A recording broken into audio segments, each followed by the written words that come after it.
أبي ونكسن داوديال كنا سر وهذا برامج كعاوي عالمك مقعي فرحان محمد جمعالي قضى بدأ ورقة وجوا وين وحيكلين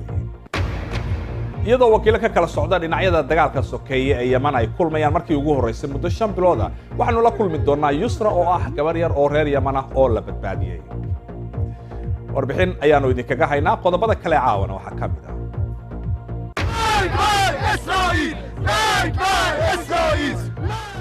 warbixin qaasa weeye oo aanu idinkaga hayno gudaha wadanka Iran dareenka Mareykan nacaybka ah ma yahay mid mideynaya wadankaasi iyadoo weli la xisaabinayo khasaarihii naf iyo maalka lahaa ee weerarkii lagu qaaday hotel ku yaala Kismaayo waxaanu eegi doonaa sababaha shabaabku ay u bartilmaameedsadaan hoteelada xulalka Algeria iyo Senegal ayaa si xaraga leh ugu gudbay ciyaarta kama dambaysta ee koobka qaramada Afrika warbixin ayaanu idinkaga haynaa si toos ah magaalada Qaahira kala soco BBC News Somali Television ka raadiyaha online-ka iyo bogga bulshada halkani waa London barnaamijkuna waa caawa iyo caalamka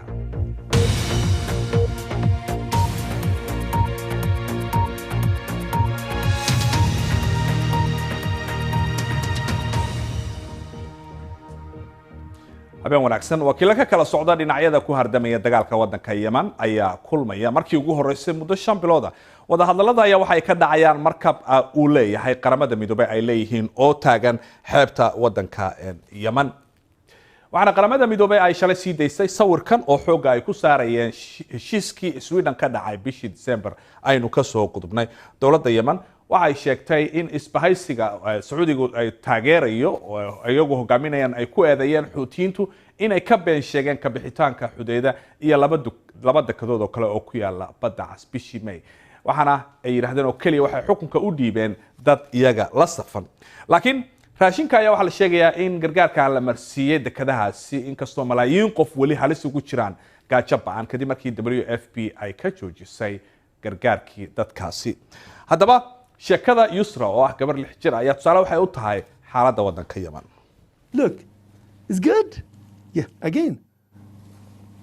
I put for a little bit here. naqshadaynta gacanta iyo mustaqbal cusub waxa ay naqshadaynaysaa il macmal oo la mid ah midda iyada la siin doono Wow, excellent. So now we choose the base of the color. waa heerkii ugu dambeeyay marxalado kala duwan oo nolol lagu badbaadinayay xarunta kansarka ee Boqor Xuseen ee dalka Jordan taasoo lagu maalgeliyay tabarucaada Yusra waa ay dhowla cadaysay markii ay ka badbaaday buro ka riday isheeda bidaxa dhaqaatiirta takhasuska ayaa rajaynaya inay daboolaan cabsideeda oo ay daweeyaan argagaxa dareenka ay soo celisay ayaa muujinaya dhammaan dhaqaatiirtu ay sheegeen inay tahay qof furfuran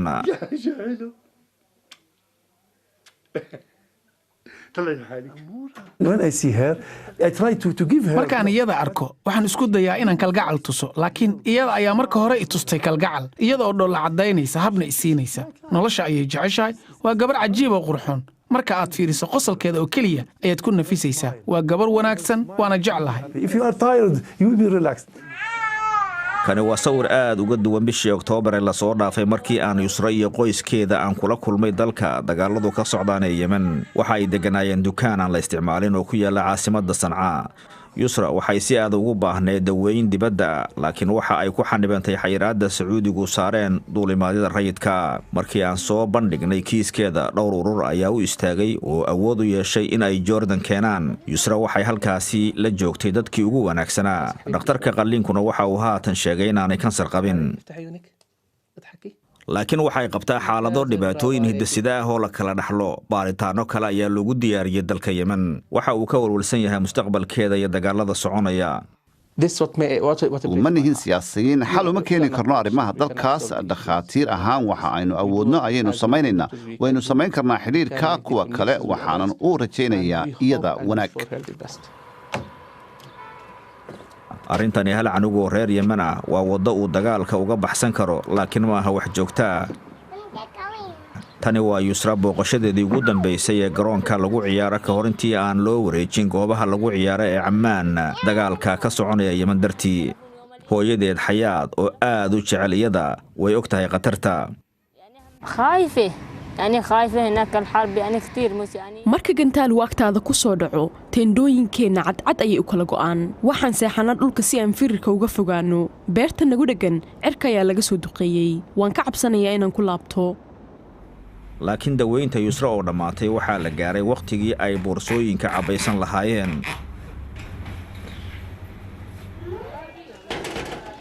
Yusra hadda waxa ay ku laabatay dalkeeda waxaana ku hareeraysan qaraabadeeda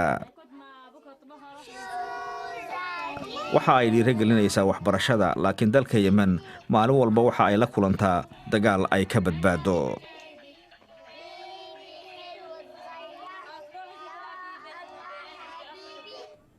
bal markaan aynu eegno qodobada kale ee ku jira wararka caawa madaxweynihii hore ee koonfur afrika Jacob Zuma ayaa isagoo la hadlayay guddi garsooro baaritaan sameynaya waxa uu beeniyay eedeymaha inuu ka warhayo musuqmaasuq badan oo la galay xilligii xukunka hayay waxa uu sheegay inay jireen shirqoollo xisbiga ANC dhexdiisa oo la doonayay in isaga looga saaro masraxa siyaasadda dhaqaalaha Shiinaha ayaa kobcay heerkiisii ugu hooseeyay tan iyo horaantii 90-yadii iyadoo aanay muuqan calaamad in dagaalka ganacsiga Mareykanka kala dhaxeeya uu sii daciifo tirada rasmiga ah ayaa muujinaysa in wadankan oo ah midka dhaqaalaha labaad dunida ugu weyn uu kobcay 6.2% sanadkii aynu ka soo gudbay iyadoo ay kacsan tahay xiisadda u dhaxaysa Iiraan Mareykanka iyo xulafadiisa BBC-da ayaa heshay fursad naadir ah oo ay gudaha ugu gashay wadanka Iiraan dadka reer Iiraan aad ay uga caraysan yihiin Mareykanka heshiiskii nuclearka ee uga baxay ee cunaqabateynta culusna wadankooda ku soo rogay wariyaha BBC-da Martin Patience film qaade Nick Millard iyo soo saare Kara Swift ayaa booqday Tehran waa kan Cabdixaafid Cawil Ismaaciil oo soo jeediya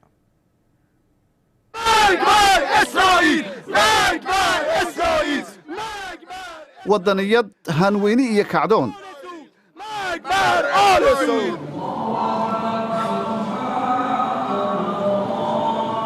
waa diin wax gaasta u ah dabka siyaasadda Iiraan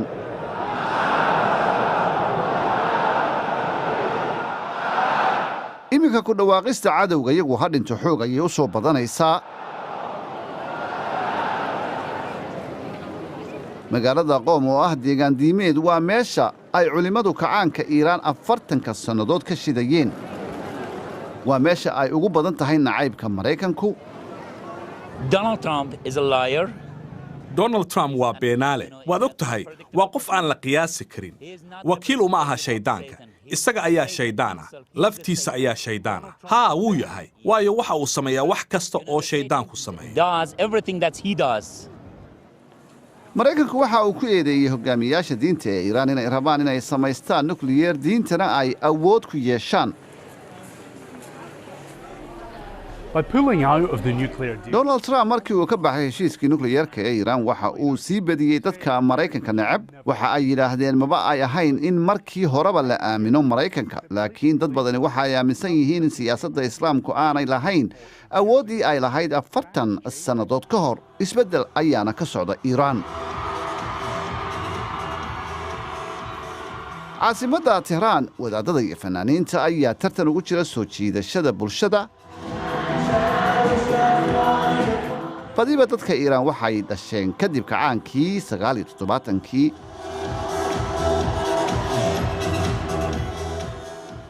jiilka cusub waxa ay u furfuran yihiin caalamka waana kuwan dadka uu doonayo Donald Trump inuu qalbiyadooda ku guulaysto laakiin didmada Mareykanka ayaa midaysay Iiraan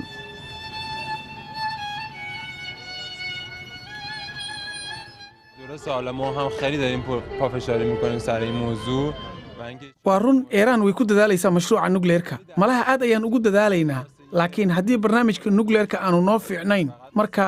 cid walbana uma wanaagsana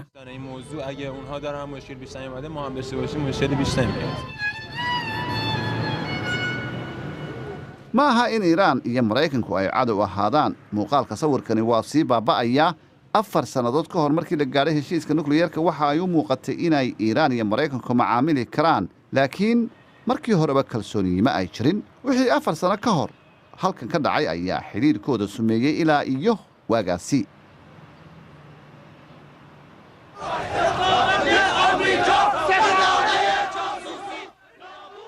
arday Iiraaniyiin ah ayaa xoog ku galay safaaradda Mareykanka diblomaasiyiin Mareykan ah ayay afduub ku haysteen sanad in ka badan kani waa aniga ayuu yidhi maalin Christmas ah ayay ahayd xuseen sheekh Kholisman waxa uu ka mid ahaa ardayda afduubkaasi ka qayb qaadatay kadibna dowladda ayuu wasiir ka noqday fariintan ayuu Mareykanka u diray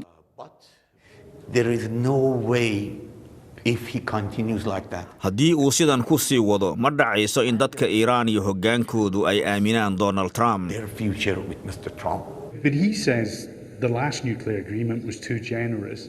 waxaa la isku hadlayn karaa markuu sidan ku hadlo madaxweyne. laakiin waxa uu yidhi heshiiskaasi aad ayuu khafiif u ahaa Iiraanna laakiin sidan looma dhaqmo. waxaanu weydiinay inuu ka warqabo in dagaal ka dhex dhaco Iiraan iyo Mareykanka. dagaal ma dhacayo. haddii dagaal dhaco waa in ay dhintaan askar Maraykan ahi. ma doonayo in uu askar Maraykan ah ku aaso Washington.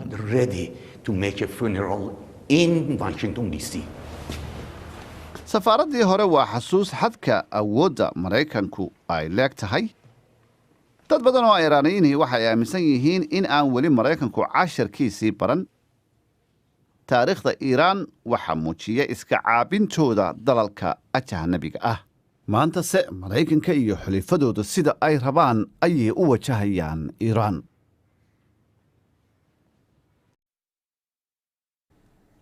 weli waxay noo soo socdaa oo qaybta dambe ee barnaamijka aad ku maqli doontaan iyadoo weli la xisaabinayo khasaarihii naf iyo maalba lahaa ee weerarkii lagu qaaday hotel ku yaala magaalada Kismaayo Jimcihii. waxaanu eegi doonaa sababta shabaabku u bartilmaameysadaan hoteelada. wax yar kadib ayaanu isku soo noqon doonaa.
weli waxaad daawanaysaan barnaamijka caawiya caalamka. magacaygu waa Farxaan Maxamed Jimcaale. aan xasuusiyo qodobada wararka ugu waaweyn.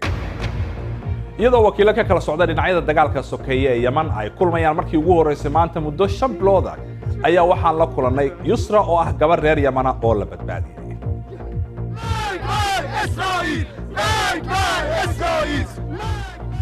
waa warbixin qaas ah oo aan idinkaga soo gudbinay gudaha waddanka Iiraan. dareen Maraykan nacaybka ah ee waddankaasi miyuu dadka midaynaya?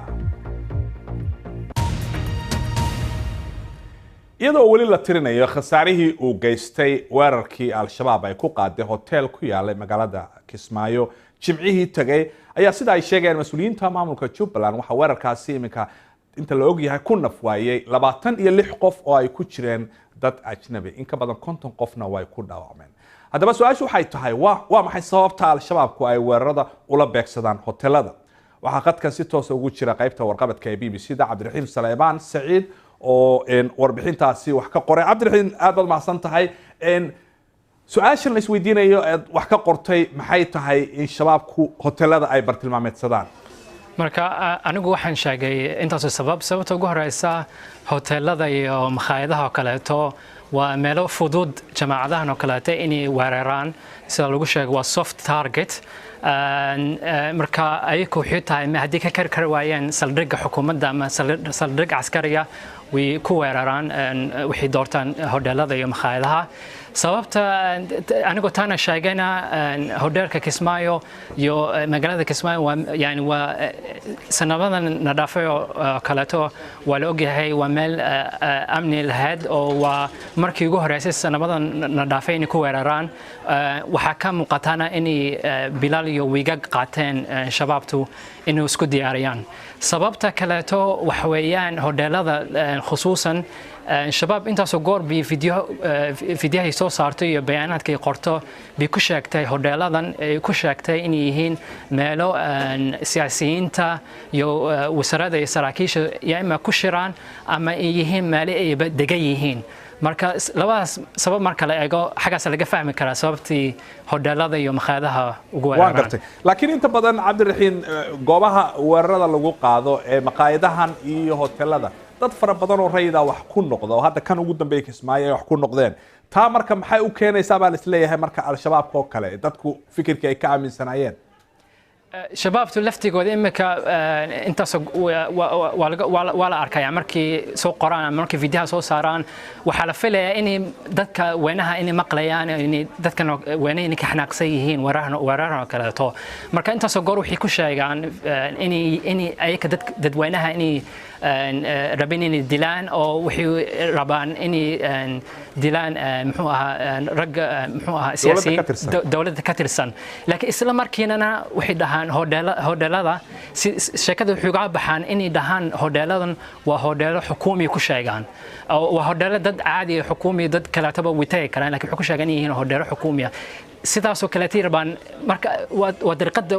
kaliya uga baxay karaan fikradan inay aaminsan yihiin maaha in la dilo dadweynaha isla markiina waxay rabaan inay hodheelada ku weeraraan fa sida uga baxaan waxay dhahaan waa hodheelo xukuumi ku sheegaan magac bay u soo saareen oo cid kaleeto ma ku shirto cid kaleeto ma degna oo intaasoo goor bay ku dhahaan dadweynaha ka fogaada oo dadweynaheena waa hodheelo moogta la degay oo dadweynahana tago weeyaan waan gartay aad iyo aad baad u mahadsan tahay cabdiraxiin salebaan saciid oo ka tirsan qaybta warqabadka ee BBC da oo nooga warramayay warbixintaasi in hoteelada shabaabku ay weerarada ku qaadaan bal markan aynu eegno faaqidaada ciyaaraha iyo magaalada qaahira waxaa isna si toosa khadka ugu jira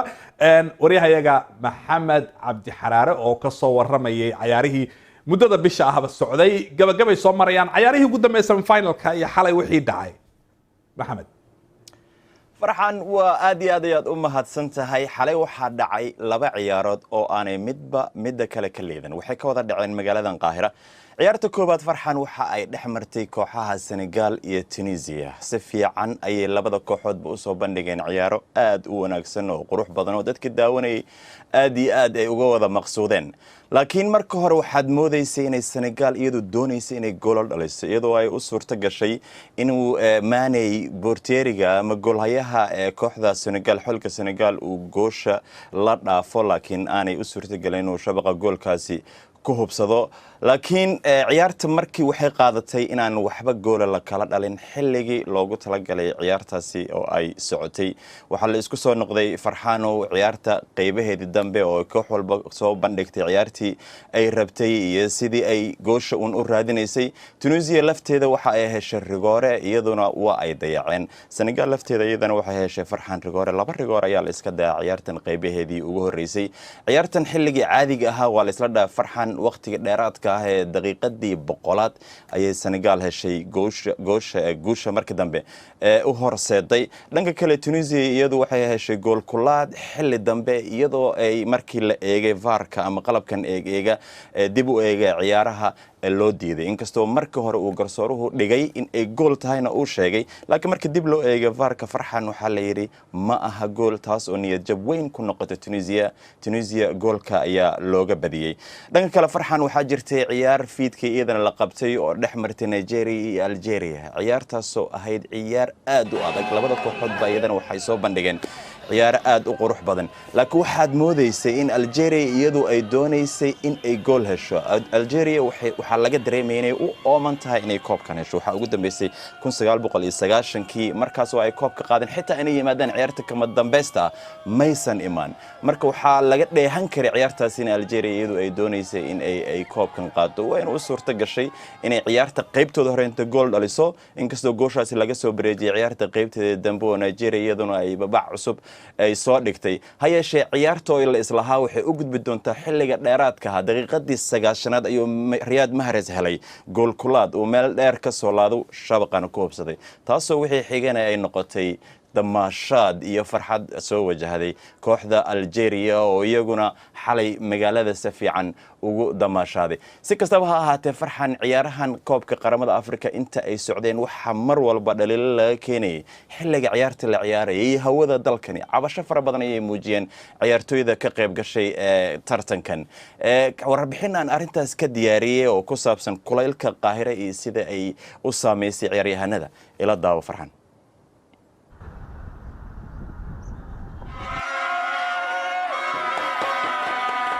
bartamaha xagaaga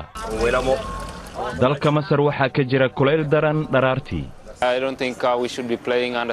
ma u malaynayo inaan ku dheelayno kulaylkan badan wax badan ayay qaadanaysaa maxaa yeelay ciyaarta ayay hoos u dhigaysaa haddii aan ku dheeli karno heerkul hooseeya waa fiicnaan lahayd balse Afrika ayaynu joognaa taa waa inaynu ku xisaabtannaa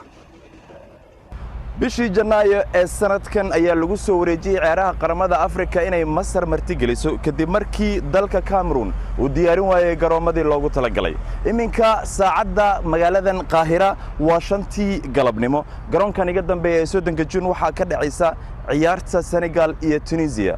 hubaashii hawada Qaahira waa ay ka kulushahay tii ciyaartan lagu qaban lahaa ee Yaoundé Cameroon Egypt marka xilligeed inuu kululaano waa la ogaa laakiin hadda sida ogtaaba ma jirto ciyaar galab la dheero ciyaaro dhan waxa la bilaabayay